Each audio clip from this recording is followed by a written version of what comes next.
हमारे पड़ोसी मुल्क की जबान है, नहीं, पड़ोसी मुल्क ने हमारे से भीख में लिया है। हमारे डॉक्टर हाफिज कर्नाटकी साहब, जिनको अभी भी बाल साहित्य पुरस्कार अवार्ड से नवाजा गया, साहित्य अकादमी, सेंट्रल साहित्य अकादमी से, जी, कि उर्दू में रूह फूंकने वाला वतन मेरा, यकीनन उर्दू में रूह फूंकने वाला वतन मेरा, उर्दू जहाँ जमा हुई वो है दक्कन मेरा। अकादमी होती है, रियासत की उर्दू अकादमी, वो अपने रियासत के ही फनकार को या कलाकार को अवार्ड देने की अर्जी की थी।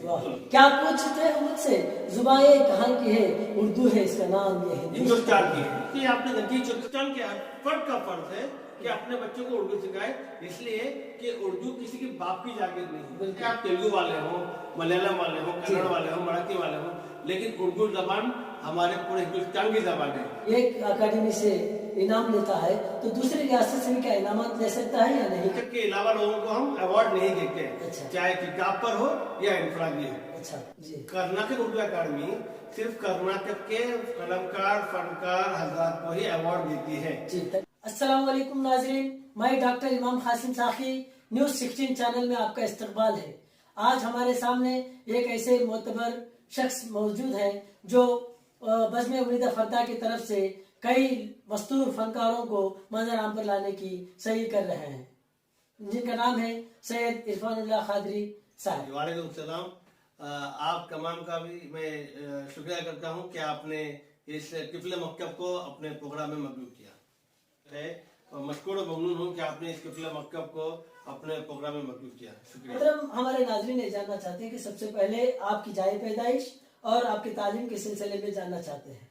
जी, मेरी पैदाइश 10 अप्रैल 1975, एक गांव है मारीपाड़, जो चित्तूर जिले में आता है, आंध्र प्रदेश, वहाँ मेरी पैदाइश हुई। अच्छा। लेकिन मेरे वालिद मोहतरम मुंबई में उस वक्त बरसे रोजगार थे, तो फिर हमको मेरी वालिदा और मैं हम जो है मुंबई चले गए।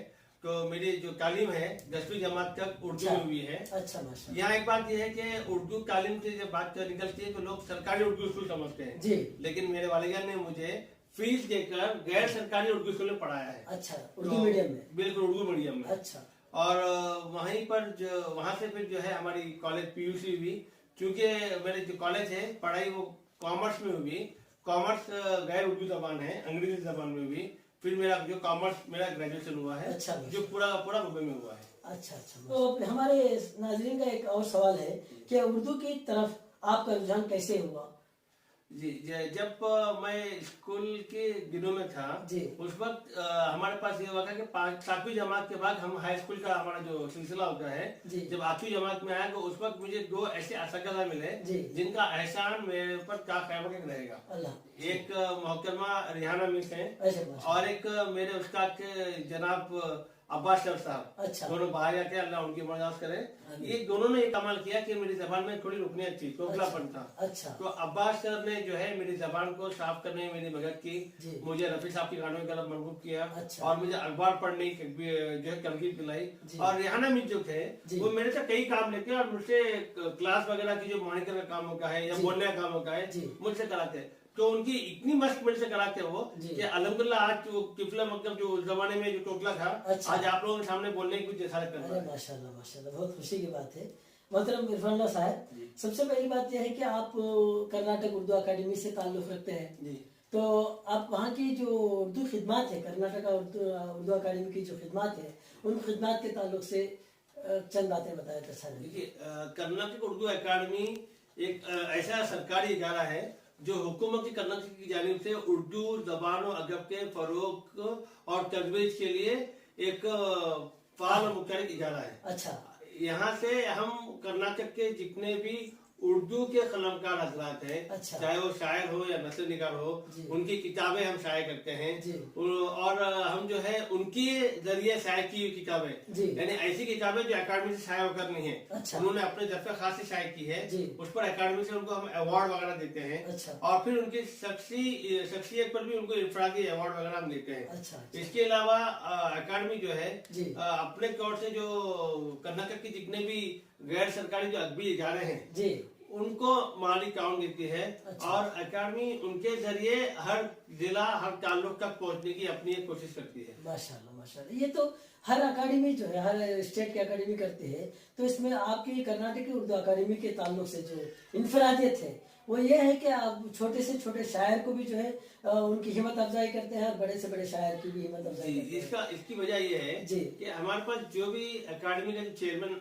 आते हैं, मतलब जो हुकूमत से जो जिनका नामजद होते हैं जी, वो अदबी हलकों से होते हैं। अच्छा, या तो वो लेक्चरर होते हैं जी, या प्रोफेसर होते जी, हैं, वो यानी कि वो गैर सियासी लोग होते हैं। जी, बिगर जो 11 जिनको मैंने देखा है जी, वहाँ के जो अकादमी के चेयरमैन होते हैं जी, वो सियासी रसूख वाले होते हैं और सियासत से जुड़े हुए लोग होते हैं। अच्छा अच्छा, उन्हीं को, जैसे भी आपके आंध्र प्रदेश की जो उर्दू अकादमी के चेयरमैन जी। हैं वो सियासत से जुड़े हुए हैं। ऐसा, जबकि हमारे कर्नाटक के जो साबिक चेयरमैन थे जी। मुबीन मुनव्वर साहब, जी। वो एक शायर है। जी। उनके पहले डॉक्टर सैयद खलील अहमद चौधरी साहब जी। थे, वो धारवाड़ यूनिवर्सिटी के HOD थे। जी। उनके पहले जनाब अईदुल्लाह बेग साहब, जी। वो IAS ऑफिसर थे। जी। उनके पहले हमारे डॉक्टर फौजिया चौधरी साहिबा, वो भी जो HOD थी। अच्छा। तो उनके पहले डॉक्टर हाफिज कर्नाटकी, वो अदीब है, जी। वो शायर है। अच्छा। उनके पहले खलील मोहम्मद साहब, वो भी जी। शायर है। जी। बोलने का मेरा मकसद ये है जी। कि जितने भी हमारे कर्नाटक उर्दू अकादमी के जो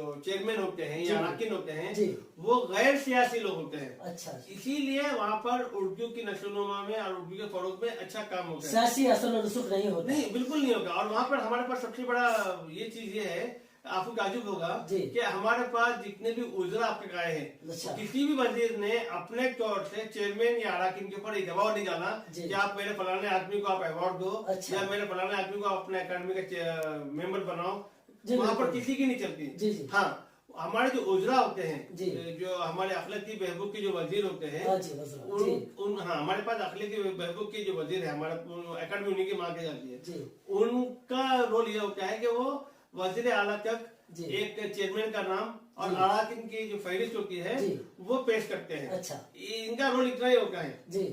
अच्छा, उस वक्त जब पेश करते हैं तो उस वक्त ये देखा जाता है जी। कि इनकी उर्दू में काबिलियत क्या है, अच्छा। इनके उर्दू में खिदमत क्या है, जी। इन्होंने उर्दू जबान के लिए क्या क्या कारनामे जो किए हैं, जी। उन्हीं लोगों को उसमें चुनकर जो है एक कमेटी बनती है। अच्छा, वहां पर जो चेयरमैन आते हैं वो उर्दू के ऐसे जुनूनी या उर्दू के ऐसे मुतहरिक और फ़आल अशख़ास होते हैं। अच्छा। कि उनके खुद के अपने लाएमल होते हैं। जी। वो अपने लाएमल को जब बड़ा उनको जब मैदान मिलता है, जी। देखिए एक भूखे को जब बड़े खाने में खाना मिल जाए जी। तो वो खप्पा का खाना शुरू करता है। जी। तो हमारे अकादमी के जो चेयरमैन होते हैं या अरकान होते हैं, वो अदबी दुनिया में अपने तौर पे थोड़े बहुत मुख्तसर काम कर रहे होते हैं। अच्छा। जब उनको बड़े प्लेटफॉर्म जब मिलता है तो दिल खोल के हर जिले में, हर ताल्लुक में, हर मुकाम पर पहुंचने की कोशिश करते हैं। अच्छा। अगर आपकी बात को मैं थोड़ा आगे ले जाऊं, जी। मिसाल देने के लिए, जी। हमारे खलील मोहम्मद साहब ने जहाँ पे कश्मीर से वफद को बुलाया था, जी। राजस्थान से जो है खवाल को बुलाया था, वहीं पे आपके दौर में जो है बांग्लादेश से एक वफद उनसे मिलने आया था। बांग्लादेश में उर्दू जबान है, आपको मालूम है? जी। श्रीलंका में उर्दू जबान है, वहां से लोग आए थे मिलने के लिए। अच्छा अच्छा। जो वो खलील मोहम्मद साहब का अपने जमाने का एक कारनामा है। अच्छा। और जी। इनसे मिले प्रोग्राम हासिल मुकाला उन्हीं का है। जी। डॉक्टर फौजिया चौधरी के एक दौर में जी। उन्होंने अपना एक कारनामा किया। अच्छा। डॉक्टर हाफिज कर्नाटकी, उन्होंने अशकार जो हमारे अकादमी का एक शायमाई जो अच्छा। मुजल्ला है, जी। उसके अलावा उन्होंने 3 नए जो है रसायल को जो है उन्होंने तारुफ कराया, जी, जी। जिसमें अदबी अकबाल पर जी। अकादमी ने कभी गौर और फिक्र भी नहीं किया था। अच्छा।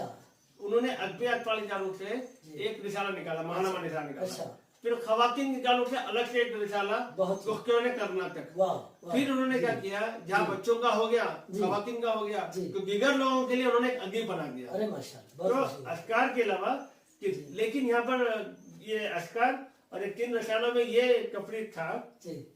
कि जहाँ पे अशकार में कर्नाटक के शोरा अदीब के जो तख्लीकात थे, जी। उनके अलावा कर्नाटक के अलावा जितने हिंदुस्तान भर के या यूँ कहो पूरी दुनिया भर की जो अदीब और शोरा हैं, जी। उनके तख्लीकात को भी शामिल करते हैं। बेशक जी। लेकिन जो अदीब था उसमें सिर्फ कर्नाटक के अदीब थे। जी। जो में कर्नाटक थे उसमें सिर्फ कर्नाटक के ही जो शायरात हैं उनके तख्लीकात या मुशरिफीन थे उनके तख्लीकात शामिल थे। अच्छा अच्छा। और जो अदीब थे उसमें फिर कर्नाटक के, यानी कि कर्नाटक के जो उद्भव सोना के लिए 3 अलग अलग मसाइल, अरे माशाल्लाह, और जब तीनों को मजबूत कर दिया तो पूरी दुनिया के लिए एक अस्कार, अरे माशाल्लाह, ये कारनामा उन्होंने किया। ये अस्कार जो है पूरी आलमी सतह पर है, पूरे आलमी सतह पर है।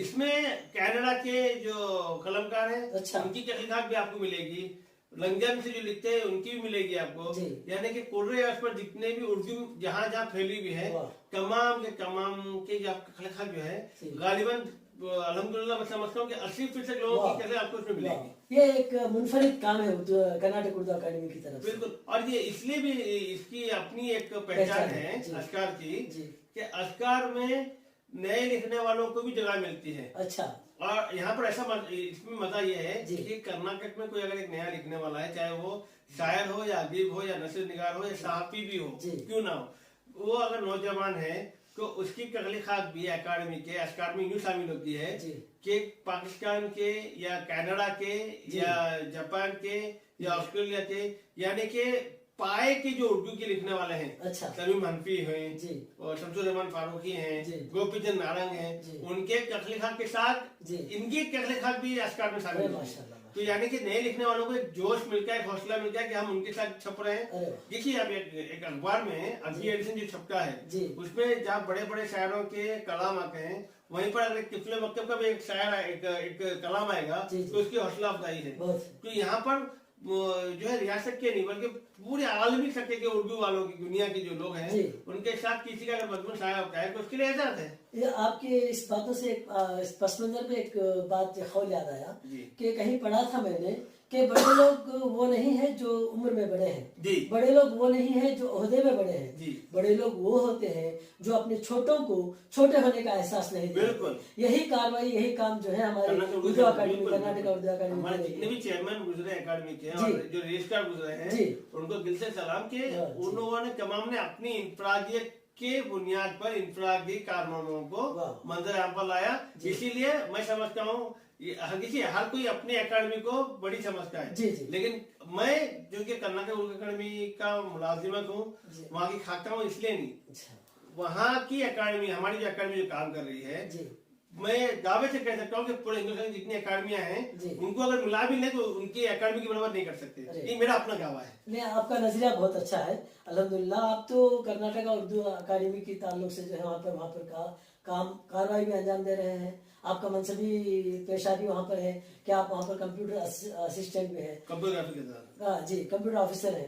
तो मैं ये जानना चाहता हूँ कि आपको ये वहाँ पर कंप्यूटर ऑपरेटर के अलावा उर्दू की खिदमत जो अंजाम दे रहे हैं आप, उसके ताल्लुक से मालूमात हासिल करना चाहता हूँ। देखिए, कंप्यूटर ग्राफिक डिजाइनर ये मेरा एक प्रोफेशन है। अच्छा जी, ये मेरा जराए मास का एक जरिया है। अच्छा, जैसे डॉक्टर होता है, एक लॉयर होता है, हमारे पास कितने लॉयर ऐसे हैं जो शायर हैं, कितने डॉक्टर हैं शायर हैं, अच्छा, कितने आर्टिकल इंजीनियर हैं जो मज़ामी लिखते हैं, अफसाने लिखते हैं, ड्रामे लिखते हैं।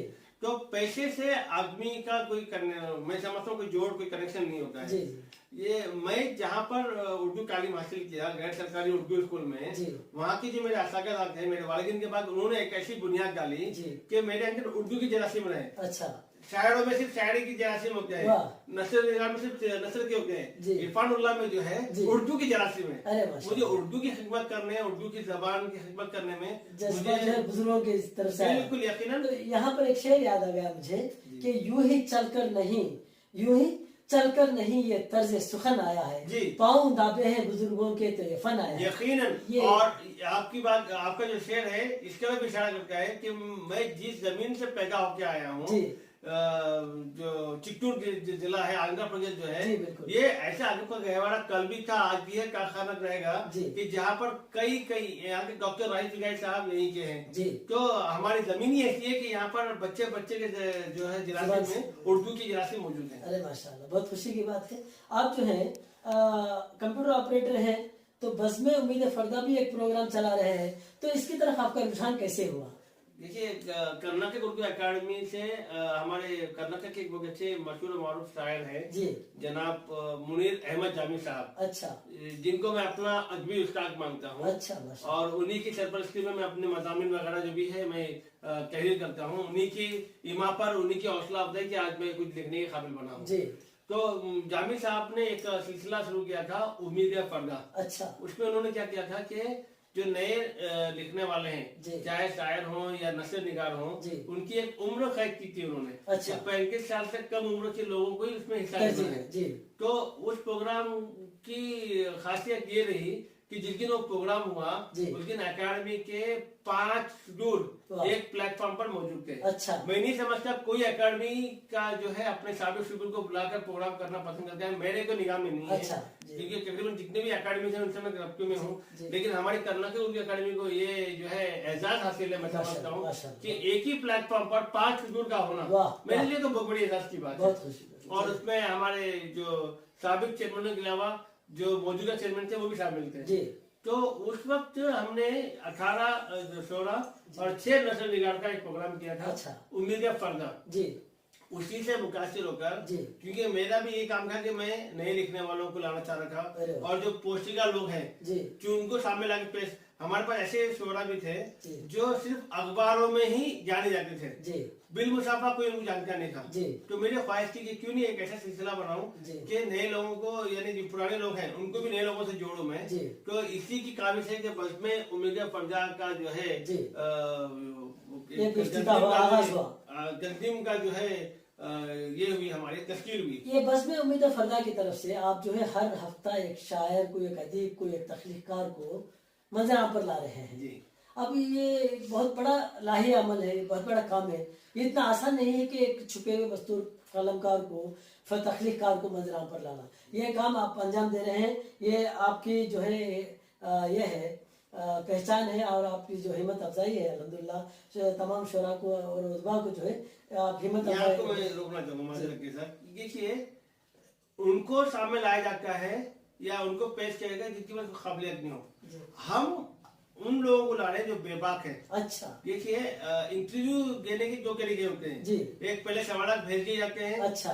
तो उनको मैं कॉपी पेस्ट कर कहता हूँ, कॉपी पेस्ट इंटरव्यू है उनका मैं बिल्कुल ख्याल वो नकल दर नकल करते हैं। बिल्कुल। हमारे पास ये होता है कि हमारे पास सिर्फ बेबाक लोगों को ही मजबूत, असली फनकारों को। इसकी वजह ये है कि जो लोग बेबाकी से उसी वक्त सवाल के जवाब दे सकते हैं तो फिर उनकी तख्लीकात में मुझे शुबा होती है।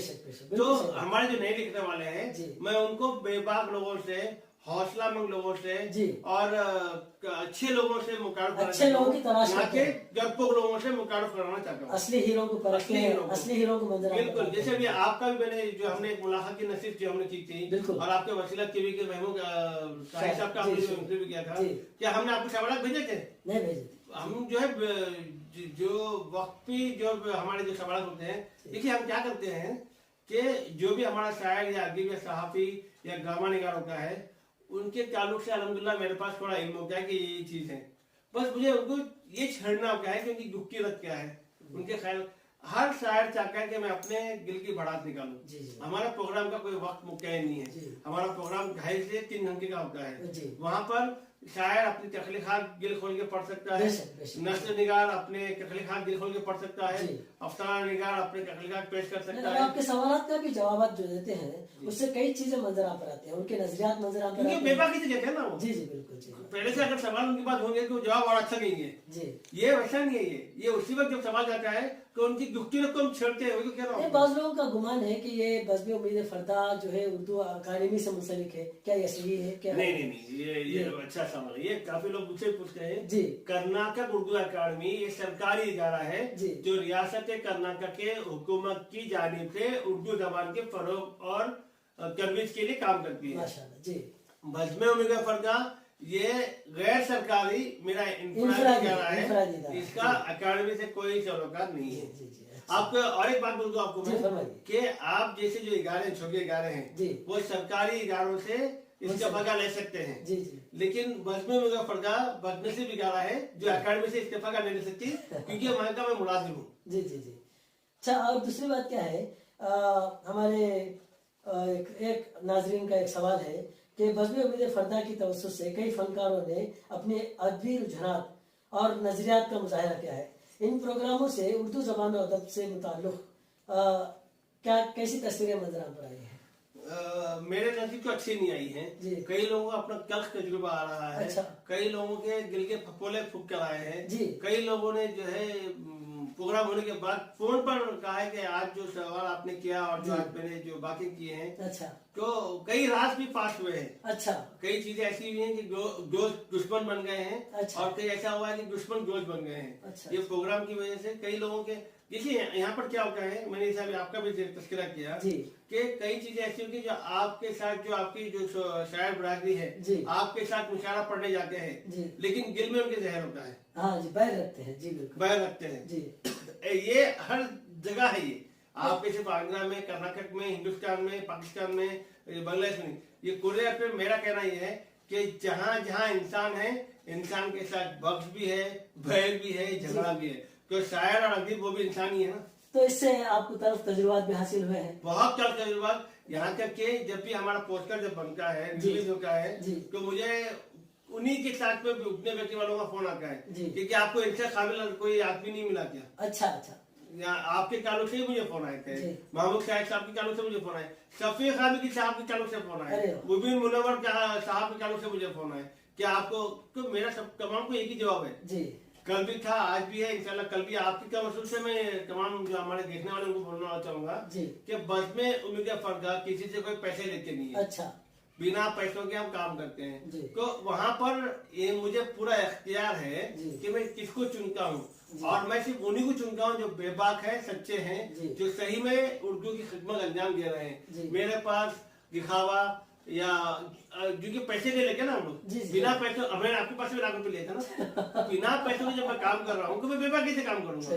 जब मैं पैसे लूंगा तो वहाँ मेरे पास जो है हद बंदी आ जाती है। और आपकी तरफ से भी मुझे दबाव भी आता है, गिरफ्तारी दबाव भी आता है। तो हमारे पास ऐसा है कि हमारे जो नाजिमा है सबा अंजुम आसिफ साहिबा, उनको मैं सलाम करता हूँ कि वाकई में वो एक खातून होने के बावजूद अपना जो है वक्त निकालती हैं।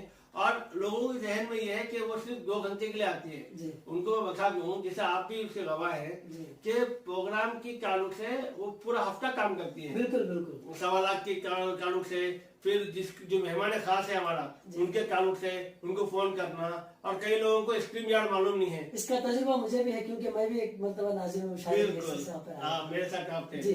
तो ये जो है शबाज मासी साहिबा, और उनके पहले जब मेरे प्रोग्राम ऑनलाइन नहीं थे, ऑफलाइन मेरे घर में होते थे, उसका नस्ल जो ऑनलाइन होता था, अच्छा, उस वक्त हमारे पास अजीज डाक साहब थे। लेकिन उन्होंने उतना वक्त नहीं दिया जितना शबाज मासी साहिबा के लिए, एक खातून होने के बावजूद। इनके 8:30 का जो वक्त है, घर में शोहर आने का वक्त है, बच्चों को खाने का वक्त होता है, ये सब चीजों को बालाए करके उर्दू की खिदमत करना, घरेलू मामलात को बालाए रखकर जो है काम की खिदमत। हम क्या है, हम तो मर्द हजरात हम कोने में बैठते हैं, हमारा प्रोग्राम कर लेते हैं, बीवी खाना बनाती है, हम लोग खा लेते हैं। लेकिन जो खुद बीवी है वो आकर वहाँ बैठती है कुर्सी पर, आपका इंटरव्यू लेती है, तो मैं इसको सलाम। नहीं, बहुत ये कुर्बानी की बात है। तो और एक सवाल अहम है कि आप जो है कंप्यूटर ग्राफर है वहाँ पर है, तो ये मनसबी कार्रवाई भी अंजाम दे रहे हैं। आजकल मैं बहुत सारे लोगों को मैंने देखा है कि लोग क्या करते हैं, एक काम में जब जुट जाते हैं तो दूसरा काम करने से उकताते हैं, कहते हैं कि भाई हम जो है हमको फुर्सत नहीं मिलती। ताज्जुब की बात यह है कि आप कंप्यूटर प्रोग्रामर हैं, तो मनसबी कार्रवाई भी अंजाम दे रहे हैं, इसके अलावा बज़्म उम्मीद फर्दा का प्रोग्राम भी चला रहे हैं, इसके साथ साथ जो है जो सकाफती खिदमत, समाजी और सकाफती खिदमत कर रहे हैं, इसके ताल्लुक से मैं समाजी खिदमत जो है मेरा कोई अपना जाती खिदमत नहीं है जी। ये आप जैसे दोस्त अहबाब है, और मेरे कई जो दोस्त अहबाब जो जैसे मदीना मुनव्वरा से मेरे दोस्त है, रियाद से एक दोस्त है, जापान टोक्यो से एक दोस्त है, मेलबर्न सिडनी ऑस्ट्रेलिया से मेरे दोस्त हैं, कनाडा से एक है, और लंदन से एक मुकर्रम है, फिर फ्रांस से एक है। ये आप तमाम की तरफ से भेजी गई हुई रकम से ही काम होता है। मैं क्या करता हूँ कि जब भी मेरे पास कोई तफसील आती है तो पहली बात तो उनका खुद का उसका जो मुआयना है पूरा मैं खुद कर लेता हूँ। उसके बाद उसकी रिपोर्ट जो है मैं मुख्तसरन जो है मेरे अहबाब को भेजता हूँ कि ये एक चीज दरकार है, इसके लिए इतनी रकम दरकार है। तो मुझे अल्हम्दुलिल्लाह उनके पास से रकम कभी ऐसा होता है कि मुझे 50,000 की जरूरत है जी, तो मुझे 70,000 भी आते हैं। अच्छा, तो मैं क्या करता हूँ, 70,000 उनको नहीं देता, उनको 50 देखिए, उनकी जरूरत पूरी। मैं किसी की आदत बिगाड़ना नहीं चाहता। अच्छा, अच्छा, मैं चाहता हूँ कि इनकी जरूरत पूरी जी। करें और वक्त के तौर पर पूरी करें। ऐसा नहीं कि हर बार करना है। जी, तो जो 20,000 जो बच जाते हैं जी। वो दूसरे जो अहबाब जो मुझे बोले होते हैं उनकी तरफ में लगाता हूँ। जी, कभी कभी ऐसा भी होगा इत्तेफाक कि 50,000 जगह मुझे 30,000 आते हैं। जी, तो उस वक्त क्या करता हूँ, मैं अपने दफ्तर खास से या मेरे जो करीबी जो मेरे भाई बहन है या मेरे रिश्तेदार रिश्तेदारों हैं से। उनको बोल के उनको, तो कोशिश मेरी ये रहती है कि जो सवाल आया है उसको पूरा करूँ। जी, जी, और ये करने के लिए मेरा जरूरत पूरी करना इसमें मेरा कोई रोल नहीं है। जी, जी, इसमें जो मेरे साथ जो लोग जुड़ते हैं जी, जी। क्योंकि मेरी तनख्वाह वो खलील टीम है। वर्क है, टीम वर्क है। बिल्कुल, ये जो है मेरी तनख्वाह वो खलील है। अच्छा। ये काम मैं नहीं कर सकता। जी। अल्लाह ने मुझे सिर्फ पोस्टर बनाया है जी, जी। कि आपका जो माल दर है जो लोग तक पहुंचाना, जी, मेरा अच्छा, कोई कमाल नहीं है। बहुत खुशी की बात है, माशाल्लाह। जो अहबाब उर्दू के खाते हैं जी, वो उर्दू के साथ नाइंसाफी कर रहे हैं। ये अलग अलग चीजों पर मुनसिब है। अलग अलग नजरियात है। जैसे कि उर्दू के जो असातिज़ा हैं, उर्दू जहाँ पे पढ़ रहे हैं या जो उर्दू के जो लेक्चरर जी। हैं, उन पर सवाल उठाते हैं कि आपके बच्चे जो है गैर सरकारी ये उर्दू कॉर्पोरेट जबान में में पढ़ रहे जी। हैं। देखिए यहाँ पे मसला ये है कि एक उस्ताद है, जी। उसका एक बेटा है, फर्जंद है। जी, अब उन्हें जो है कैसे ही वाक़ा पढ़ के अपने स्कूल में 10वीं जमा के उसको पढ़ा ली। जी, अब जब उसको कॉलेज भेजते हैं जी। तो वो कॉमर्स में या साइंस में डालना है जी, या कंप्यूटर साइंस में डालना है। जी। क्या हमारे पास कंप्यूटर साइंस उर्दू में अवेलेबल है? जी, क्या साइंस हमारे पास उर्दू में अवेलेबल है? जी। क्या कॉमर्स हमारे पास उर्दू जबान में अवेलेबल है? हमारे पास उर्दू जबान में ये तालीम मौजूद नहीं है, अच्छा, सिर्फ अंग्रेजी है। आप समझेंगे उर्दू में नहीं, कन्नड़ में भी नहीं है, तेलुगु में भी नहीं है, मलयालम में नहीं है, सिवाय अंग्रेजी के। कॉमर्स जबान अगर आपको सीखना है जी। तो आप सिर्फ अंग्रेजी में सीख सकते जी। हैं। साइंस पढ़ना है तो सिर्फ आपको अंग्रेजी जबान में पढ़ सकते हैं। हाँ, मेरा गिला उन असातिज़ा से है जी। जो अब जहाँ पर पढ़ा रहे हैं बच्चों को, जी। अगर उनके बच्चे वहाँ पढ़ने के लायक हैं, उनकी उम्र वैसी है, जी। तो वो लोग अगर अपने बच्चों को कॉन्वेंट में पढ़ा रहे हैं तो वो नाइंसाफी कर रहे हैं। जी, अच्छा, अब ऐसे प्रोफेसर या ऐसे लेक्चरर जी। जो ऐसे कॉलेजों में पढ़ा रहे हैं जहाँ पे उनके बच्चे अगर बीए पढ़ना है तो वो दूसरे कॉलेजों में पढ़ रहे हैं जहाँ बड़ी बड़ी फीस होती है, लेकिन सरकारी कॉलेजों में वो नहीं पढ़ा के जहाँ पे वो तनख्वाह ले रहे हैं। मुझे उनसे गिला है। मुझे यहाँ पर एक बात कहना है जी। कि जरूरी नहीं कि उर्दू स्कूल को भेजा जाए। उर्दू आप जो है, अगर आप उर्दू से ताल्लुक रखते हैं तो उर्दू घर में भी पढ़ा सकते हैं अपने बच्चों को, उर्दू से राग़िब करा सकते हैं। उर्दू के फरोग के लिए आप अपने बच्चों को अपने घर से जो है इस मुहिम को जो है चला सकते हैं। तो ये सिर्फ उर्दू असातिज़ा या उर्दू रोटी रोजी खाने वालों के ताल्लुक से नहीं है कि हर हिंदुस्तान के हर फर्द का फर्ज है कि अपने बच्चों को उर्दू सिखाए, इसलिए कि उर्दू किसी के बाप की जागीर नहीं है। बिल्कुल, बिल्कुल। उर्दू जबान जो है, लोग कहते हैं कि हमारे पड़ोसी मुल्क की जबान है, नहीं, पड़ोसी मुल्क ने हमारे से भीख में लिया है। जी, ये उर्दू जबान जो है हिंदुस्तान की जबान है। जी, जी। हमारा एक प्रोग्राम ऑनलाइन जो हुआ था, जी। मुझे पता नहीं कि आपको याद है नहीं, आप के जब मुलाकात थी, हमने नशीस की थी, तो आपने एक शेर कहा था उर्दू ताल्लुक से, जी, जी। तो मैं उसका मुतारुफ हूँ। उर्दू जबान जो है हमारे हिंदुस्तान की है, बाहर वालों की नहीं, इस पस नजर में वो शेर याद आ रहा है जी। कि उर्दू में रूह फूंकने वाला वतन मेरा। यकीनन उर्दू में रूह फूंकने वाला वतन मेरा, उर्दू जहाँ जवां हुई वो है दक्कन मेरा। बिल्कुल यकीन। और एक शेर मैंने उर्दू के ताल्लुक से कहा था कि क्या पूछते हो मुझसे, बिल्कुल, जुबाए कहाँ की है? बिल्कुल, क्या पूछते हो मुझसे, जुबाए कहाँ की है? उर्दू है इसका नाम, ये हिंदुस्तान की है। तो ये आपने गंजी चुप पर कहा था, जी। मैं भी ये कहना था कि उर्दू जबान जो है हमारी है, इसीलिए चाहे आप तेलुगु वाले हो, मलयालम वाले हो, कन्नड़ वाले हो, मराठी वाले हो, लेकिन उर्दू जबान हमारे पूरे हिंदुस्तान की जबान है। इसको हर फर्द को सीखना है। इसके सीखने से भाईचारा, ये एक जहती ये बढ़ेगी और कुछ होने वाला नहीं है। अच्छा, एक उर्दू अकादमी के ताल्लुक से एक अफवाह कह लीजिए, एक अपने नजरियात कह लीजिए कि बाज लोग कहते हैं कि फलां अकादमी से एक फर्द अवार्ड ले रहा है, दीगर रियासतों के अकादमी से भी अवार्ड ले रहा है। ये जो गलत नजरिया है या उनके जो ख्यालात है, गलत ख्यालात है या सही ख्यालात है, इसकी तवज़ीह में चाहता हूँ कि क्या एक रियासत में रहने वाला एक अकादमी से इनाम लेता है तो दूसरी रियासत से भी क्या इनामात ले सकता है या नहीं? इसके वजूहत बयान कीजिए। सवाल भी अच्छा है और इसका जवाब भी थोड़ा वसी रहेगा। जी।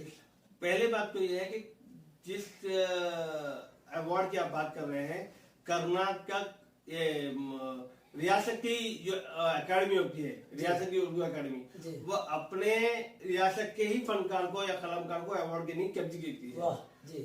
कुछ अकादमियां ऐसी हैं जो अपने रियासत के अलावा दूसरे दीगर रियासतों के फनकारों को भी अवार्ड देती है। अब इसको आप उस फनकार की या कलमकार का जो फन सलाहियत समझें कि उसका एक तरफ अपने रियासत में भी हो रहा है और अपनी रियासत के बाहर जो लोग हैं उसका भी, ये उसके फन की सलाहियत है। हाँ, यहाँ पर आप ऐसा कर सकते हैं। अब जैसे हमारे कर्नाटक उर्दू अकादमी, कर्नाटक उर्दू अकादमी सिर्फ कर्नाटक के कलमकार फनकार हजरात को ही अवार्ड देती है, तरजीह देती है। हाँ, तरजीह नहीं, तरजीह की बात नहीं, अवार्ड सिर्फ हमारे यहाँ की हम मुकामी लोग देंगे। हम कर्नाटक के अलावा लोगों को हम अवार्ड नहीं देते। अच्छा। चाहे किताब पर हो या इनफरादी हो। अच्छा। लेकिन अकादमी जो है बल्क परचेज जो है वो पूरे आलमी सतह पर किसी किताब को हम अकादमी जो है अगर वो मियारी है, अगर ले सकते हैं, हमारे पास जो बजट मौजूद है, बजट के हिसाब से अगर वो ले सकते हैं, हम किताब लेते हैं। लेकिन अवार्ड अगर देना है, इनफरादी हो या किताब पर हो, हम सिर्फ कर्नाटक की जो रियासत की कर्नाटक की जो उद्वास हो रहा है उन्हीं को देते हैं। लेकिन कुछ रियासतें ऐसी हैं जैसे आंध्र प्रदेश उर्दू अकादमी है या यूपी उर्दू अकादमी है या दिल्ली उर्दू अकादमी है, वो अपने रियासत के अलावा दीगर रियासत के अहबाब या कलमकार को भी अवार्ड देती है। तो इसमें दो तरीके हो सकते हैं, या तो जो कर्नाटक उर्दू अकादमी है वो अपना जो लायामल है, जो अपना जो रूल्स है उसको तब्दील करें कि दीगर रियासतों के लोगों को भी अवार्ड दें, या फिर दीगर जो रियासतें हैं अकादमी है रियासतों की, वो अपना चेंज करें कि वो अपने ही लोगों को अवार्ड दें। ये पाबंदी हम नहीं कर सकते, ये पाबंदी अकादमी के जो चेयरमैन होते हैं या जो उजरा होते हैं, जो हमारी जैसी अकादमी है वो अखलाक की बहबूद के मातहत है, तो ये उनके अख्तियार में है। इसलिए अकादमी का जो स्टाफ है या अकादमी का जो अमला है, जो रजिस्ट्रार है, ये उनके अख्तियार में नहीं है, ये वहां पर होता है। अब जैसे मैं आपको एक मिसाल दूं कि डॉक्टर राय फिदाई, उनको कर्नाटक उर्दू अकादमी से भी अवार्ड मिला है, आंध्र प्रदेश उर्दू अकादमी से भी अवार्ड मिला है, ये उनकी फनी सलाहियत है। इसी तरह हमारे डॉक्टर हाफिज कर्नाटकी साहब, जिनको अभी भी बाल साहित्य पुरस्कार अवार्ड से नवाजा गया, साहित्य अकादमी, संगील साहित्य अकादमी से, तो उसको भी उनकी भी अपनी सलाहियत है। यहाँ आपको मैं एक राज पास करना चाहूंगा, तमाम को बताना भी चाहूंगा कि देखिए ऐसा भी होता है कि डॉक्टर हाफिज कर्नाटकी है तो कर्नाटक के, लेकिन उनको अवार्ड के लिए सिफारिश जाती है दिल्ली उर्दू अकादमी से और अलीगढ़ मुस्लिम यूनिवर्सिटी से। अच्छा। हमारे पास ऐसा नहीं हुआ, कोई नज़्म नहीं बना कि कर्नाटक उर्दू अकादमी ने उनको जो है अवार्ड के लिए सिफारिश किया। अच्छा। कि ये उनकी फनी सलाहियत है, ये तो ये कलमकार और फनकार की फनी सलाहियत पर उनको अवार्ड दिया जाता है। नहीं, बाज़ अकादमी ऐसी होती है कि अपने इलाके के अलावा दूसरे इलाके के फनकार को भी तरजीह देते हैं। जी, तरजीह देते हैं, मैंने कहा ना, अकादमी नहीं देती है। हमारी कर्नाटक उर्दू अकादमी में ये प्रोविजन नहीं है। अच्छा। हमारे कर्नाटक उर्दू अकादमी सिर्फ कर्नाटक के शोरा को किताब पर हो या इनफरादी हो अवार्ड देती है, सिर्फ कर्नाटक के ही शोरा को। नहीं, यहाँ पर देखिए कि एक दो मसले हैं, एक तो किताब के सिलसिले में, तख्लीकात के सिलसिले में अवार्ड देना एक बात है जी, और दीगर जो अवार्ड होते हैं जैसे लाइफ अचीवमेंट अवार्ड है, इंफरादी अवार्ड है, क्या ये दीगर अकादमी से भी क्या दूसरे रियासत वाले ले सकते हैं? ले सकते का ये यहाँ पर ये है, उसका जवाब ये है कि वहाँ की अकादमी ने दरवाजे खोले हैं। ऐसा जैसे हमारे अस्कार में कर्नाटक उर्दू अकादमी का जो मुजल्ला है अस्कार है, उसमें हमने दरवाजा ये खोला है कि कर्नाटक के अलावा दीगर रियासतों के, या यूं कहूँ कि आलमी सतह पर तमाम दुनिया से भर के जो उर्दू वाले हैं अपने तख्लीकात हमको भेजते हैं, हम अस्कार में शामिल करते हैं, लेकिन अदीब में शामिल नहीं करते। अच्छा। अदीब जो है वो सिर्फ कर्नाटक के अदीबों के लिए मुख्तस है। अच्छा अच्छा, जो मखसूस अवार्ड है वो तो मखसूस अवार्ड जो है वो मखसूस लोगों के लिए है, वो ये अकादमी का अपना लायामल है। दीगर जो अकादमी है उनके पास दरवाजे खुले, उन्होंने दिया है, उनका फंड बड़ा होगा, उन्होंने दिया, हमारे पास फंड मुख्तस है, हमने नहीं दिया, नहीं। अच्छा अच्छा, तो एक आखिरी सवाल है कि उर्दू जबान ये क्या है, आप अपने प्रोग्राम्स जो है क्या ये प्रोग्राम चलाते हैं बज़्म उम्मीद फरदा, इससे आने वाली नई नस्ल को क्या पैगाम देना चाहते हैं? बहुत अच्छा सवाल है, बहुत बहुत शुक्रिया कि आपने मेरे दिल के फपोले फोड़ दिए। देखिए जो हमारा जो बज़्म है उसका नाम ही है बज़्म उम्मीद फरदा, यानी कल की उम्मीद। जी। तो हम जो नए लिखने वाले हैं, जिनके आशा करता हो या उनके उस्ताद हो, उनकी दिल शिकनी करते हैं। जी। मैंने बहुत ही कम सुना है कि कोई शागिर्द देखा है कि मेरे उस्ताद ने मेरी पूरी जो है पिजराई की है, उन्होंने मेरा साथ दिया है, मेरे साथ में मेरे कलाम की जो है इमला की है या तशरीह की है, या मेरा इमला मेरा जो ज़बान है उसको दुरुस्त किया है। बहुत कम है, बहुत खाल लोग हैं जिससे मैं खुश नसीब हूँ कि मेरे अदबी उस्ताद जनाब मुनीर अहमद जावेद साहब मेरा साथ देते हैं। ऐसा मैंने बहुत कम सुना है। तो बहुत लोग जो है इसे छुपाते हैं, वो अपना जो ये है पर्सनल मामला है, जैसे कि उन्होंने जो सर्फ तलम्मुज़ हासिल किया है या अपने उस्तादों का नाम देना, तो ये लोग कुछ लोग जो खुलकर बोलते हैं, कुछ लोग खुलकर नहीं बोलते। तो ये आने वाली नस्ल ये सोचती है कि भाई ये फला शायर, यानी तहकीक करने वालों का एक नया रास्ता खुलता है। देखिए, जो लोग अपने जहाँ से सर्फ तलम्मुज़ हासिल किए हैं या जिन उसका के साय में परवान चढ़े हैं, उनका नाम लेने में अगर मुझे शर्म आती है तो मुझे कहने में फक्र है कि वो खुदगार है। इसलिए कि जो अपने उस्ताद का इकरार नहीं करता, फिर वो किसका क्या इकरार करेगा, और वो क्या किसी से उम्मीद करेगा कि कोई उसका इकरार करे। ये दुनिया जो है यहाँ पर जैसी करनी वैसी भरने का मामला है। अगर आप अपने उस्ताद का अगर इकरार नहीं करेंगे, अगर आप ऐसा फरामोशी करेंगे, तो यकीनन कल आपको कोई शागिर्द नहीं होगा। कोई अगर शागिर्द होगा भी तो वो भी वही करेगा जो आपने किया है। तो हम उम्मीद पर्दा से हम खाली सिर्फ ये पैगाम देना चाहते हैं तमाम को कि जो नए लिखने वाले हैं वो बेजार ना हो, अपने कलम को जोड़ दे, मुताला जारी रखे। अपने ये बहुत अच्छी बात कही है कि आजकल जो है मुताला करने वालों की बहुत कमी है। बिल्कुल, ये अक्सर जो है नकल दर नकल करते हैं, किसी से लिखवा कर लाते हैं। इस मामले में राहत पीएचडी की जो मुखाले होते हैं वो भी कॉपी पेस्ट के मामले ज्यादा मैंने सुना है। ऐसा तो एमफिल के मैंने सुना है, और ये कई लोगों ने मुझे साबित भी किया है कि ऐसा है, लेकिन वो बोलने के लिए इसलिए करते हैं कि उनकी अपनी नौकरी होती है। तो ये चीजें हैं। तो जो नए लिखने वाले हैं उनको सिर्फ मैं इतना ही कह सकता हूँ कि आप अपने जो तख्लीकात है उन पर गौर करें, यानी मांगे का उजाले में ना जाए, बिल्कुल ना जाए। जी। अच्छा, और एक बात कहें, यहाँ पर एक राहत इंदौरी का एक शेर याद आ रहा है, बहुत अच्छा शेर है। उन्होंने कहा कि मेरे कारोबार में सबने बड़ी इमदाद की, मेरे कारोबार में सबने बड़ी इमदाद की, गला मेरा दाद लोगों की, गजल उस्ताद की। ये मामला होता है कि मामला वो काफी हर जगह चलता है। लोग जो है लिखवा के लाते हैं, पढ़ते हैं, अपने आप को बहुत बड़ा शायर कहते हैं। जब उनसे सवालात करते हैं तो वो सवालात के जवाब देने से झिझकते हैं, वो आपके बज़्म में आने से भी डरते हैं कि आप इस तरह के सवालात करते हैं, चोरी पकड़ी जाएगी ना। जी, उनकी चोरी पकड़ी जाती है। तो बाज लोग ऐसे, जो बाज लोग हैं जो बेबाक होते हैं, वो जो खुद के लिखने वाले हैं, वो बेबाकी के साथ आपके बज़्म में शामिल होते हैं। तो ये आपके बज़्म उम्मीद फरदा से ये उम्मीद की जा सकती है फरदा में कि आने वाली नस्ल जो है इससे एक नया पैगाम लेगी और नई जो है नई राह पे चलेगी। बिल्कुल। जब तक हमारे प्रोग्राम में बेबाक लोग आके रहेंगे, बेबाक कलमकार हमारे प्रोग्राम में हिस्सा लेके रहेंगे, इंशाल्लाह आपकी जो उम्मीद है वो कभी बढ़ाएगी। जी।